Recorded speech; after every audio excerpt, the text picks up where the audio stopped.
The Caythorpe family business is a generational, diverse operation, consisting of 130 hectares of vineyard, 60 hectares of mixed cropping, a cherry orchard and packhouse. Caythorpe recently expanded its cherry orchard, investing in a new growing system. Simon Bishel shows us around. We have an integrated farming business that encompasses many different operations. We've got viticulture, we've got a cherry orchard, and we also do hay production and some mixed cropping. How's the picking going? How are we finding the splitting? Good. Not too bad actually after all the rain. Regarding the cherries, Marlborough is in quite a sweet spot for ripening, obviously being able to supply fresh cherries to the Christmas market in New Zealand. We fit that sweet spot beautifully where the peak varieties are ripen and we can get to market in the 1 to 2 weeks just immediately prior to Christmas. And obviously with the proliferation of vineyards in this area, traditionally 20, 25 years ago there were a lot of cherry orchards here, but the vineyards have since pushed a lot of the cherry orchards out. There's only around half a dozen left now. And with that, obviously, supply has dwindled, but there's still a great demand for cherries pre-Christmas in New Zealand. So hence we see an opportunity to be able to plant more cherries and increase that supply. They're a very difficult crop to grow, but we know the market, we know how to grow them. Firstly, they're incredibly difficult in Marlborough to try and convert from flower into fruit. So that's our first challenge. And that's obviously our blossom time is end of September, start of October. So getting that flower to convert to a fruit, and that relies predominantly on temperature and also honeybee activity because they need to be pollinated by honeybees. So if you have a good flower and if you have some nice conditions and you get a good fruit set, that transitions through to harvest. And once the cherries begin to ripen, we need to have nice, dry, fine conditions. Rain damage, particularly at harvest, is devastating for cherry growers. Not only the rain sitting on the cherry, basically the skin can absorb the moisture in, and also if you get a lot of rain, the tree has a luxury uptake of moisture, and that moisture ends up being pumped up and delivered through the fruit. And obviously we can see here we've had a beautiful bunch of cherries that have been severely damaged by rain in the last sort of 48 hours. So before it rained, none of these cherries here were split, but now you can see how they're split, and now we've got mould and rot that are starting to ingress in here, which renders those cherries and that fruit a waste and unmarketable. This is an original block of 2 hectares. It was actually planted in 1985 and in 1986. And in the last sort of 10 years, we're going through a regeneration period where we're pulling out some of the older varieties and we're planting some newer varieties that are easier to set, so easier to get the conversion from flower into fruit, and also just basically more marketable varieties, so varieties that are larger, firmer, sweeter, and have better storage life. This existing setup that we have, it has a canopy above it, which is purely to protect from birds. If we don't protect from the birds, then we won't be able to harvest a crop. The birds would eat everything we had. So as a rough figure, it's around about $100,000 a hectare, just to protect the trees from birds.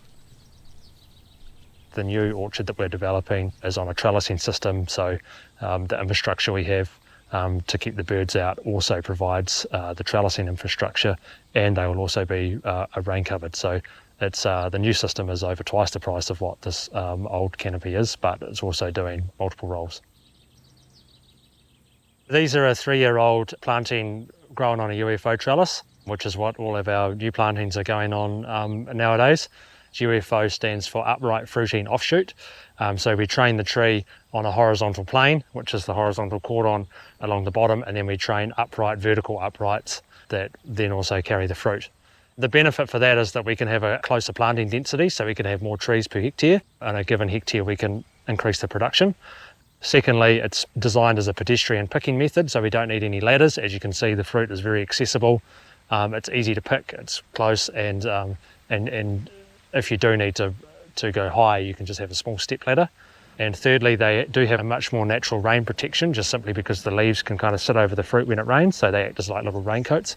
And once the trellis gets established, they're very easy to prune and very quick compared to a centre leader or a vase-shaped traditional tree that we're normally used to. As we get into an environment where labour is becoming constrained and it's more difficult to get staff to pick and more difficult to get staff to prune, we need to look at ways that are just more efficient and more efficient use of labour. And UFO is a perfect way to utilise that. Essentially, we'll need 50% less pickers to pick a UFO orchard than what we do on a centre leader, because they can pick it so much faster. The fruit's all there and ready to go without having to shift ladders around and climb up large cumbersome trees. So in the old orchard, we saw my first attempt at growing the UFO system.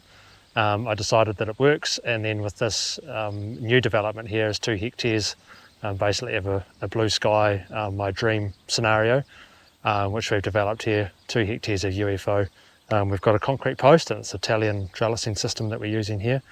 And so we're using this trellising system to grow the trees, to support the trees as plant support wires.